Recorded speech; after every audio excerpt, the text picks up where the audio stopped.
You saw her right. That woman huddled in the dark, sobbing uncontrollably in her car, completely broken. That was me, just a few weeks ago. My name's Sarah, and I'm here to tell you how I got to that point. How my seemingly perfect life, the beautiful home I built with my husband, and a marriage I believed was impenetrable, were almost completely shattered. It wasn't an accident. It was the result of a dark, insidious secret that had been festering beneath the surface for far too long. A darkness I never ever saw coming. And it all began with his mother. My mother-in-law, Eleanor. I used to be a firm believer in fairy tales, you know. Not the damsel in distress rescued by a knight kind, but the happily ever after kind. The one where you find your soulmate, the person who just gets you, and together you build a life filled with laughter, understanding, and unwavering support. And yes, I even believed in that warm, welcoming mother-in-law who would embrace you like her own daughter, someone to share recipes and stories with. Mark, my husband, he was my fairy tale. He was everything I ever dreamed of, incredibly kind, endlessly supportive, and truly the only person who could make me laugh until my sides ached even on the toughest days. When he proposed, my world didn't just light up, it glowed. I genuinely believed I'd finally found my forever, my true family. Our future stretched out before us, bright and boundless, filled with endless possibilities. But that glow, that beautiful optimistic illusion, it was about to be overshadowed. Slowly, subtly, and then with a shocking brutality, it was consumed by a darkness I couldn't even begin to imagine. A darkness born from what his mother, Eleanor, publicly claimed was love, but what felt to me like a suffocating possessive obsession. An obsession so profound, so insidious, that it would ultimately lead to a horrific secret. A secret that would not only expose the true nature of our family dynamic, but would also almost cost me everything.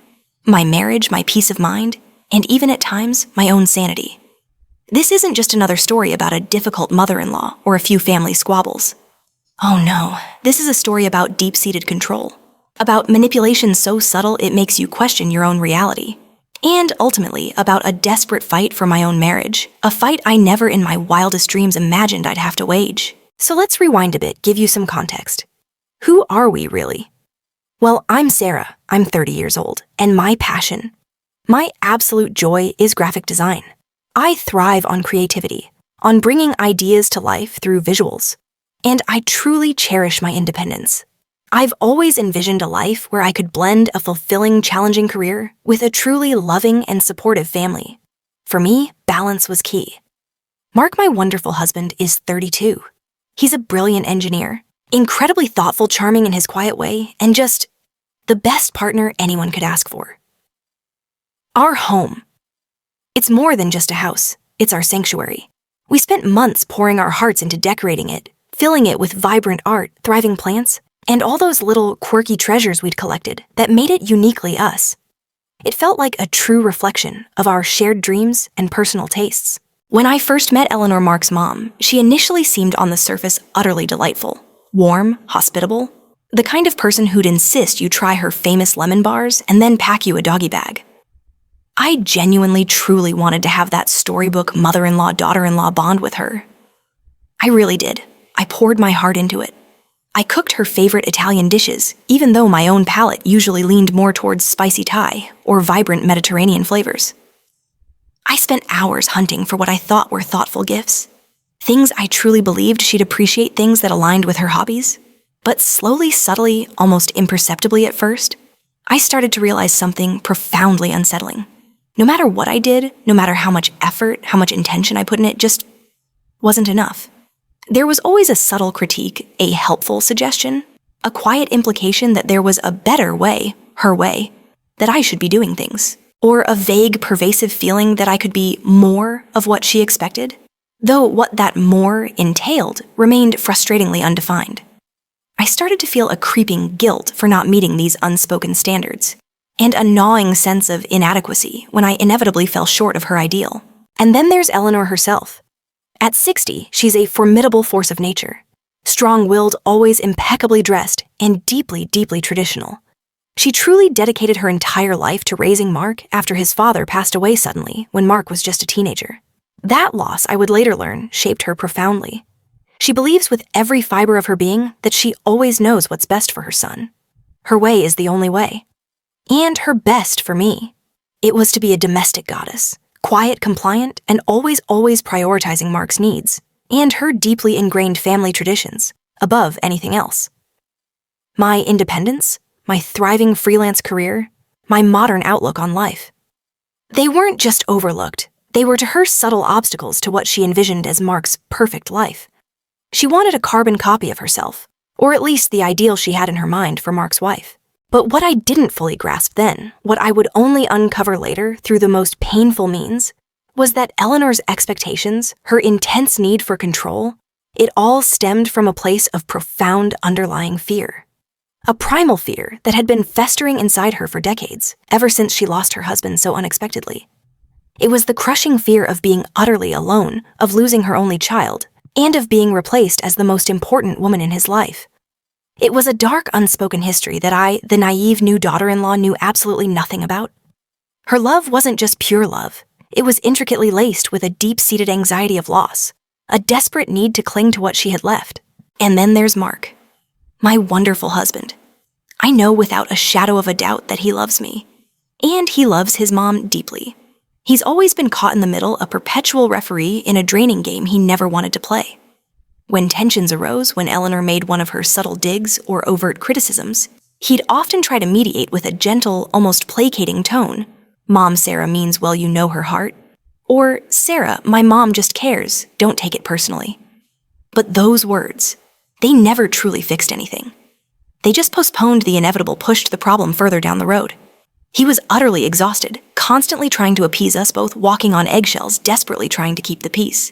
And honestly, he'd often choose avoidance, hoping everything would just magically sort itself out if he just stayed quiet enough, if he didn't pick a side. What I didn't fully grasp then was the immense emotional pressure Eleanor exerted on him, a subtle emotional dependency that made it incredibly difficult for him to truly stand up for me or set clear, firm boundaries with her.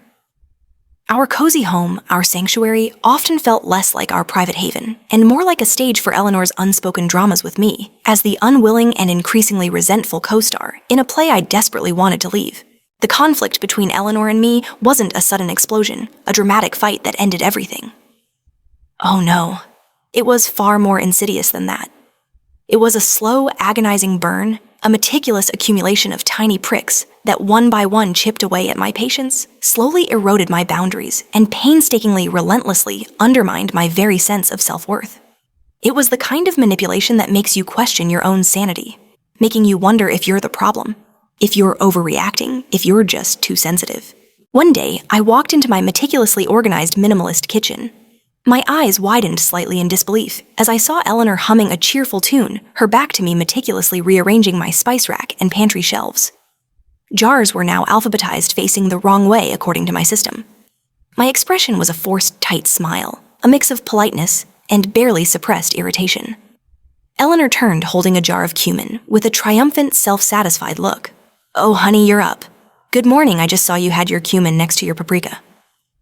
So, inefficient. You know, for optimal flavor, flow, and freshness. This is how I always organized Mark's pantry growing up. He always said he could find anything with his eyes closed. You'll thank me later, dear. My forced smile faltered almost imperceptibly. I glanced from Eleanor's beaming face to my now disrupted pantry, a visible flicker of annoyance in my eyes. I bit my lip, exhaling slowly, trying to keep my composure. My fingers subtly clenched at my sides. Inefficient. That was Eleanor's favorite word, her go-to adjective for anything that wasn't precisely her way. My kitchen, my carefully curated clothes, my method of loading the dishwasher, even the way I folded towels. It was all subjected to the Eleanor efficiency audit. I had spent weeks organizing that kitchen, making it perfect for us, for Mark and me, for our life together. And she just undid it, systematically. As if my personal system, my unique preferences, were an affront to the natural order of the universe.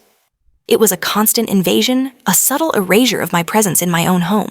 Then the doorbell rang. Mark, looking surprised, opened the door to find Eleanor standing there beaming, holding a giant steaming pot that seemed comically large for our relatively compact kitchen. I, who was just coming from the living room, looked visibly dismayed. Mark shifted uncomfortably. Surprise, darlings. Mark mentioned he had a bit of a cough earlier this week. You know, a little sniffle. I just worry he's not eating well enough with you two, always on the go, pursuing your independent projects. So I made my famous chicken soup. This is my special recipe, Sarah, with extra marrow and lots of nourishing vegetables. Not like those lighter broths you make that don't have real sustenance, bless your heart. I forced a tight, almost painful smile. My eyes darted to Mark, who looked equally uncomfortable awkwardly shuffling his feet. I knew and he knew that Mark secretly despised heavy traditional chicken soup, especially Eleanor's version. It's too rich, too fatty for his taste. The pot seemed to radiate not just warmth, but an unspoken judgment. Mark had a tickle in his throat, a single solitary tickle 2 days ago. And he absolutely hates chicken soup. Hates it. But Eleanor just knew best. It wasn't about the soup itself. It was about the implication, the thinly veiled criticism. It screamed, "You're not taking good enough care of my son. You are somehow failing as a wife, Sarah, even though I cook him healthy, delicious meals every single night." It was a constant reminder that no matter what I did in her eyes, I would always fall short of her unattainable standards. It was a performance for Mark, a display of her superior care. At a lively family dinner, Eleanor held court at the head of the table. She was recounting a childhood story about Mark, her voice animated, drawing exaggerated gasps and boisterous laughter from other relatives. The atmosphere was initially jovial. Then Eleanor paused, her eyes sweeping over me, who was trying to engage in a polite conversation with Mark's cousin across the table. Oh, Mark was such a brave little man even then, didn't shed a single tear, so stoic. Unlike some people who get a tiny scratch and complain for days, needing constant pampering and attention, Eleanor turned her gaze fixing on me, a pointed saccharine smile plastered on her face. I, who had sprained my ankle badly just 2 weeks prior and was still recovering, felt a hot flush of anger rush through me. I clenched my jaw, forcing myself to laugh along weakly, trying desperately to pretend Eleanor's words didn't sting, didn't land like a direct blow. A tiny scratch. My ankle was so badly sprained I couldn't walk for a week, and I was still in physical therapy. It was a thinly veiled, cruel jab designed purely to humiliate me in front of everyone, to paint me as weak, overly dramatic, attention-seeking. Every single time after these incidents, I'd try to talk to Mark about it. I'd explain how I felt invaded, disrespected, openly criticized in front of his own family. And every single time he'd give me the same predictable line, the one that made my blood boil with quiet frustration. "Mom just means well, Sarah. She's old-fashioned. You know how she is. Don't take it personally." But it was personal. It was always personal. It was blatant gaslighting, making me feel like my feelings were irrational, that I was too sensitive, for reacting to her constant undermining. It made me question my own sanity, my perception of reality. Was I the problem? Was I truly overreacting? It felt like I was slowly, irrevocably drowning in a sea of unspoken rules, passive aggression, and constant invalidation. I was suffocating. And then the dynamics shifted. Eleanor started to bring in reinforcements, making our disagreements a public spectacle, even if it was just through veiled whispers and knowing glances. She wasn't just subtly undermining me anymore. She was building a silent army. This is Aunt Carol, Eleanor's loyal lieutenant, her enabler. She was a heavily made-up woman with a perpetually saccharine smile, but her eyes were sharp and assessing. She clung possessively to Eleanor's arm, whispering conspiratorially, "Eleanor, you're just such a wonderful mother. So dedicated, always putting Mark first. Not like these young girls who are always out working and never home, neglecting their poor husbands and their family duties." She delivered the line with a sweet voice but a pointed glance at me, who was trying to engage in a conversation with Mark's cousin across the room. My eyes narrowed, a cold dread washing over me as I registered the thinly veiled insult. Aunt Carol was the master of triangulation. She'd casually mention things Eleanor thought, but didn't want to say directly to my face, often twisting the truth, creating this weird, unsettling dynamic where I always felt like I was fighting a two-front war. It was absolutely exhausting, constantly deflecting these subtle attacks from two different angles. And then there were Eleanor's checkup calls to Mark. They became relentless, multiple times a day, about his work, his meals, his health, his energy levels, even our personal life. It felt like she was constantly monitoring us, scrutinizing every single move, every decision we made. There was no privacy left, no personal space that felt truly ours. It was suffocating, like living under a microscope. One afternoon, I walked into the living room, a horrified gasp escaping my lips. A cherished antique porcelain vase, a precious gift from my late grandmother, lay in shattered pieces on the polished hardwood floor. Eleanor stood nearby, looking distressed, her hands fluttering but with a strange, unnerving lack of genuine apology in her eyes. "Oh dear Sarah, darling, I was just admiring it. You know, it's so delicate. It just slipped right through my fingers. So clumsy of me." My face was a mask of disbelief and profound pain. I glanced from the shattered vase, then back at Eleanor, my eyes searching for any sign of true remorse. Eleanor, thinking I wasn't looking, allowed a small, almost imperceptible smirk to touch her lips as I turned away to survey the extensive damage. It was my grandmother's vase. Irreplaceable. A family heirloom passed down through generations. And Eleanor knew it. She knew what it meant to me, how much sentimental value it held. She called it an accident, her voice laced with feigned regret. But the way she looked at me, that tiny, triumphant smirk I caught when she thought I wasn't looking. Deep down, I knew with a chilling certainty. This wasn't an accident. This was a message. A clear, cold warning. A calculated act of destruction. And I had a gut feeling it was only going to get worse. This was just the beginning of her true intentions. The truth often has a funny way of revealing itself, doesn't it? Sometimes it's not through a grand confrontation, but through the quiet, insignificant whispers of the past. As if the universe was nudging me, telling me to pay attention. Surprise 1, the revelation of Eleanor's painful secret, the diary. It was a dreary Tuesday afternoon. Eleanor, in one of her helpful moods, had sent over a stack of Mark's old childhood books and toys. "Clearing out the attic, dear," she had chirped over the phone. "Thought Mark might want to reminisce." As I was sifting through those dusty boxes, trying to decide what to keep and what to donate, I found it tucked away beneath a pile of faded superhero comics. A small leather-bound book, its cover worn with age. An old diary. Eleanor's diary. My heart pounded like a drum as I opened it. What I read inside would peel back every layer of pretense Eleanor had carefully constructed, and in a strange way change everything I thought I knew about her. The diary didn't just chronicle her agonizing grief after Mark's father's death. It plunged me into the raw, painful depths of Eleanor's own deeply troubled past relationship with her mother-in-law. A woman who, according to the journal, was equally controlling and critical, if not more so. And then the entries about little Billy, her first child, Mark's older brother, who had passed away as an infant. A child Mark never knew about. The heartbreaking grief, the utter terror of losing a child. The fear that she had failed to protect him. That sudden revelation cast Eleanor's domineering, controlling nature in a different, chillingly tragic light. It didn't not for a second excuse her behavior, not after all the pain she had caused. But it showed me the profound, crippling fear that was driving her. An irrational, obsessive fear of history repeating itself. A terror of losing Mark, her last remaining link, the final piece of her shattered, perfect family. It was a secret darker than I could have ever imagined. Yet empathy, no matter how profound, has its limits when someone is actively trying to destroy your life. And I was about to discover just how far Eleanor was willing to go to protect her son. I had been negotiating with a major client, a huge corporation looking for a brand overhaul. It was a dream project, the kind that could launch my career to the next level. Everything was going smoothly. They liked my presentation, they loved my portfolio. I was ecstatic. Then I received a vague email. It was polite but firm. They would be going in a different direction, and someone had mentioned that I might be a little too preoccupied with family matters, making me an unreliable partner. My stomach dropped. It was absurd. I'd never missed a deadline in my life, never had a client complaint about my reliability. I was meticulous with my schedule. What family matters? Who would say such a thing? I started digging. I called former colleagues discreetly. I did serious online sleuthing. I scoured every contact, every digital footprint. And then I found it. An email. It was sent from a burner account, an untraceable address, but the IP address. It traced directly back to Eleanor's neighborhood. Not her specific house, but close enough to be undeniably from her or someone she knew.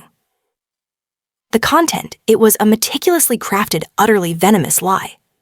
A fabricated email sent to my potential client claiming I was unreliable, constantly canceling meetings due to family emergencies, fabricated emergencies, and even exaggerating a fabricated illness to garner sympathy. It painted a picture of a chaotic, unprofessional freelancer incapable of balancing her life. This was undeniable. This wasn't just interference. This wasn't just Eleanor being Eleanor. This was sabotage, deliberate, malicious, and terrifyingly effective. This was the first major breaking point of anger and feeling betrayed. This was a naked, calculated betrayal that hit me harder than any passive-aggressive comment or subtle jab she had ever made. I trembled with a cold fury, an intense anger I'd never felt before. I printed the email, my hands still shaking, but my mind clearer than it had been in months. I knew then that I couldn't just talk to Mark about feelings or misunderstandings anymore. I needed concrete, undeniable proof.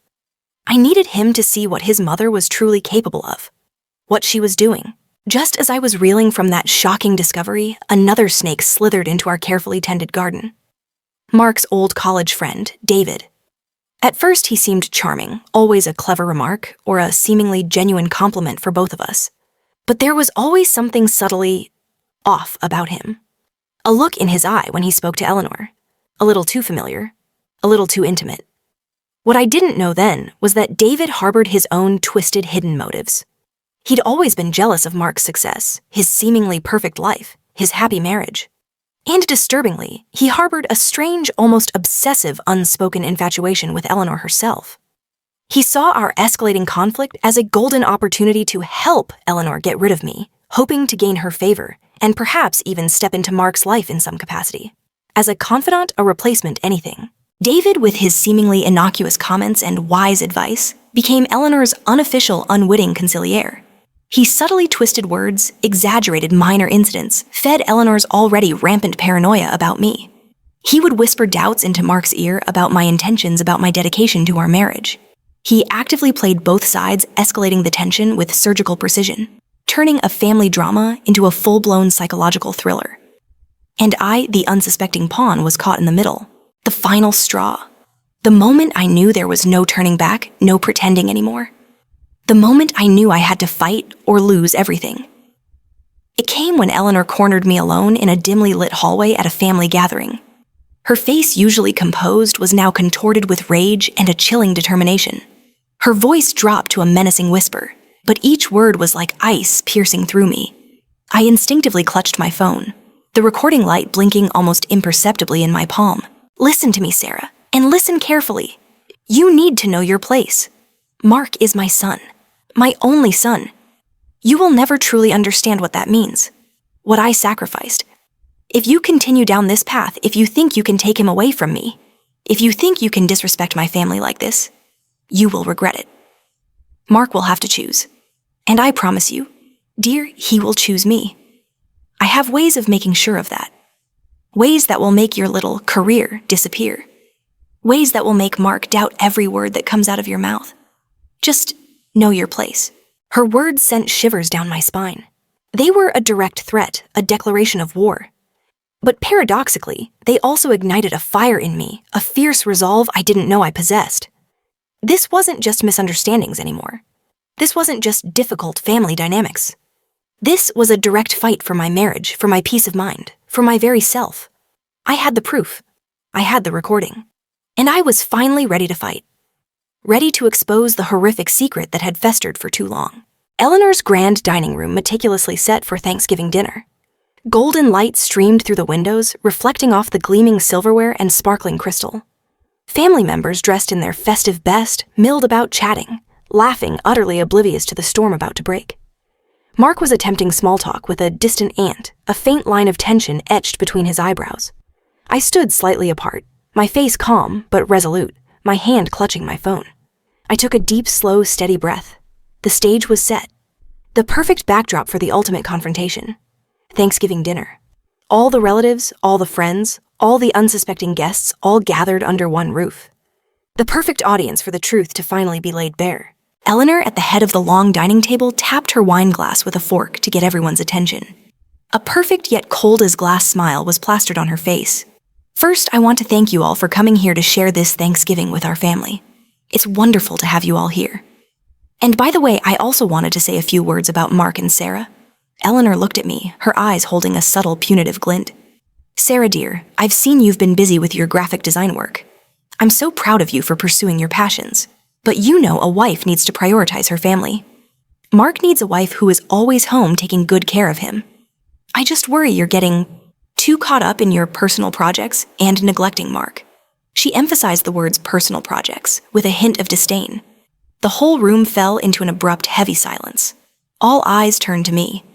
Mark froze, his face pale. Everyone around sensed the skyrocketing tension. This was it. The moment had finally arrived. Eleanor had dug her own grave. I had reached my breaking point, the point I'd been trying to hold back from at all costs. But no more. I straightened my back, my gaze locking with Eleanor's utterly fearless. "Yes, Mother Eleanor." My voice was clear and steady, though with a slight initial tremor. "I know you're very concerned about Mark, but I think there are a few things that need to be clarified right now in front of everyone." People started to murmur. Aunt Carol sniffed dismissively. Eleanor frowned, her eyes narrowing, a warning look as sharp as a dagger. "Sarah, what are you talking about? Don't disrupt the family dinner. You say I'm preoccupied with personal projects and neglecting Mark?" I continued, my voice gaining strength. "Then, can you explain why you sent emails to my clients lying about my reliability, claiming I constantly canceled appointments due to family emergencies? Why you deliberately sabotaged my career?" The room seemed to hold its breath. All eyes shifted from me to Eleanor, expressions of disbelief. Eleanor stiffened, her face turning ashen. "You're talking nonsense. I never did such a thing. Are you delusional?" "Delusional?" I looked at Mark, who was staring at me with a bewildered, disbelieving expression. He was about to say something, but I raised my hand to stop him. "Oh, you didn't?" "Then listen to this," I said, my tone ice cold. I pulled out my phone, playing the audio recording from our last conversation. Eleanor's voice rang out clearly, chillingly, full of menace. "Listen to me, Sarah, and listen carefully. You need to know your place. Mark is my son, my only son. If you continue down this path, Mark will have to choose. And I promise you, dear, he will choose me. I have ways of making sure of that. Ways that will make your little career disappear. Ways that will make Mark doubt every word that comes out of your mouth. Just know your place." As the recording ended, a deathly silence fell over the room. The only sound was the stifled gasp of a few relatives. Everyone stared at Eleanor with horror. Eleanor looked at me, her face purple with rage. "How dare you?" she shrieked, her hands trembling. "That's not all, Mother," I said, my voice cold, resolute. "You always said you wanted what's best for Mark. But do you know the secret of your life that has haunted you so much? Do you remember Billy, your first child who died when he was young? Do you remember the fear of losing Mark as you lost Billy? That fear has turned you into a controlling, manipulative woman, always seeking to destroy Mark's happiness under the guise of love. You did the same thing to your own mother-in-law, didn't you? You wrote it all in your diary." I placed the old diary on the table, pushing it towards her. I had already turned to the pages about Billy's death and her relationship with her own mother-in-law. Mark looked at me, then at the diary, then back at Eleanor. His face changed from bewilderment to anger, then to anguish. He seemed trapped, caught between the two most important women in his life in a terrible moment. "Mom, is that true?" Mark's voice was barely a whisper, almost inaudible. Eleanor completely collapsed. She snatched the diary, her eyes wild with a hint of madness. "Shut up! You know nothing. You understand nothing about a mother's love." She suddenly lashed out, knocking over her wine glass, red wine spilling across the pristine white tablecloth. She sprang to her feet, her eyes bloodshot, looking at me with utter hatred, as if I were the most terrible traitor in her life. "It's all your fault. You stole my son." The room was now in complete chaos. Family members began to divide into factions, some trying to calm Eleanor, others looking at me with pity or shock. David, Mark's old friend, the two-faced one, tried to add fuel to the fire. He stepped forward, feigning intervention, but whispering loud enough for everyone to hear. "Sarah, maybe you should calm down. Eleanor just cares about Mark. You shouldn't be making such a scene." But I was ready. I looked straight at David. "David," I said, my voice cold, "you're part of this too, aren't you? You helped Eleanor send those fake emails, didn't you? You thought you could manipulate this situation to your own ends to drive a wedge between us." David froze, his face, registering pure panic. He stammered incoherently, trying to deny it, but it was too late. In the midst of the pandemonium, I turned to Mark. The pain in his eyes tore at me, but I knew I had to do this. "Mark," I said, my voice tearful but firm, "I cannot continue to live in this toxic environment. I cannot continue to be manipulated, to be belittled like this. I tried, I endured, but I cannot do it anymore." Mark looked at me, his eyes filled with despair. "Sarah, don't... We can talk." "No, Mark, not now." I shook my head. "I need time. I need you to see things clearly. I'm moving out temporarily." A gasp went through the room.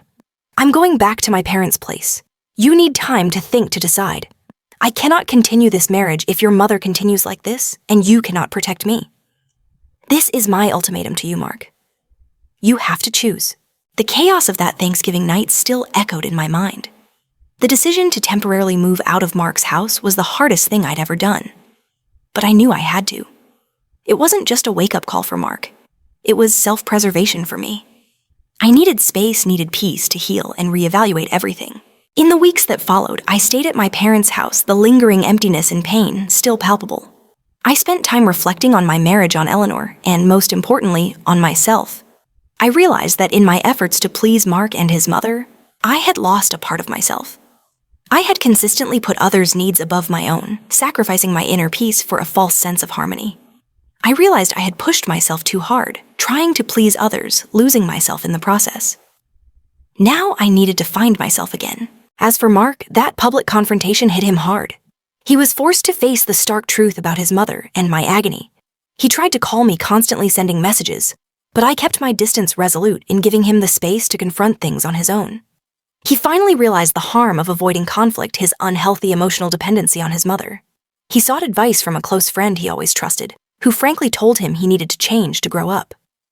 With this friend's help, Mark began a journey of self-reflection, a journey of learning to set clear boundaries and stand up for his nuclear family. He started to realize that trying to please his mother at all costs was destroying his marriage. For Eleanor, the breakdown was a profound shock. Initially, she was incredibly lonely and angry, feeling betrayed and abandoned by her son. She tried to call Mark, but he held his ground, refusing to engage in manipulative conversations. Gradually, her fear of losing Mark completely and her solitude won out over her stubbornness. Eleanor began to confront her own deep-seated psychological issues and the past traumas she had kept hidden for so long. The pain of losing her first child, the controlling relationship with her own former mother-in-law. Eventually, she sought help. An old friend who had experienced similar losses encouraged her to see a therapist. Eleanor seeking help was a huge turning point, a sign that she genuinely wanted to change, not just for Mark, but for herself. After a few weeks of separation, Mark reached out to me again, not to beg, but to propose. He had changed, he said. He had done a lot of thinking. He suggested we all attend family therapy, him, me, and Eleanor. I hesitated, but seeing the sincerity in Mark's eyes, I agreed. It was a start, a fragile glimmer of hope. The first few family therapy sessions were incredibly difficult. The atmosphere was tense, filled with pent-up emotions. Eleanor was initially defensive, trying to deny or downplay her behavior. But with the therapist's skilled guidance, she eventually admitted her deep-seated fears and control issues. She spoke about Billy's death, the emptiness it left, and the constant obsession with protecting Mark. She also, for the first time, acknowledged her own painful relationship with her mother-in-law, how she felt powerless and controlled. When it was my turn, I expressed all the pain I had endured. The feeling of being invaded, manipulated, belittled, having my career sabotaged. I talked about feeling isolated, lost in my own home. Mark also learned to communicate more clearly and assertively. He admitted his own avoidance, his failure to stand up for me, and set boundaries with his mother. He apologized to both me and his mother for his indecisiveness, explaining that he didn't want to hurt anyone, but ended up hurting us both. The family therapy process wasn't a magic fix. It was a long, painful, but necessary process. Therapy helped us establish healthy boundaries regarding communication privacy and roles within the family. Eleanor learned that Mark having an independent life didn't mean she was losing him. I learned to set boundaries without causing conflict, and began to understand the pain behind Eleanor's actions, even if I didn't condone them. Mark learned to be a more mature husband and son, knowing how to protect his nuclear family while still maintaining appropriate filial piety. Our mother-in-law-daughter-in-law relationship didn't become perfect, or like a biological mother-daughter bond overnight. No miracles happened. But there was a greater understanding and mutual respect. Eleanor learned to accept me as an independent individual and trust my abilities. She no longer controlled or interfered in our lives. I learned to forgive, not because Eleanor was blameless, but because I needed to free myself from the burden of anger. I understood that she was driven by deep-seated fears and unresolved pain, and her seeking help was a huge step forward. Mark became the husband I always knew he could be. He set clear boundaries with Eleanor, ensuring that our marriage was the top priority. He was the bridge, the protector, no longer the helpless referee. He still loves his mother, but it's a healthier love free from emotional dependency. One day, Eleanor visited our house unannounced, but this time it wasn't to inspect or criticize. She brought with her an antique lace tablecloth passed down through generations in her family. "Sarah," she said, her voice slightly hesitant, "this is yours. You can use it for our family dinners. And you can decorate it your way. Add your colors to it." It was a family heirloom, but this time it came without any conditions or passive-aggressive remarks. It was a symbol of acceptance of integration. We were no longer two opposing forces. We were learning to coexist, to grow with respect for one another. Our life wasn't perfect, but it was authentic. My story is a testament to how complex family relationships can be. But I also learned that with understanding, open communication, and most importantly, the establishment of clear, healthy boundaries, any relationship can be healed and grown even if it never becomes perfect in the way we imagined. Not every conflict has a perfect, happy ending, but personal growth and acceptance are paramount to finding peace. If this story resonated with you, if you've ever experienced similar situations with your in-laws or any other relationship, I want you to know that you are not alone. There are many others fighting similar silent battles. How did you handle them? How did you navigate your way through? Share your story in the comments below. If this story resonated with you, please share this video and subscribe to my channel to not miss other insightful stories about family relationships. Let's build a community together where we can share, learn, and support each other.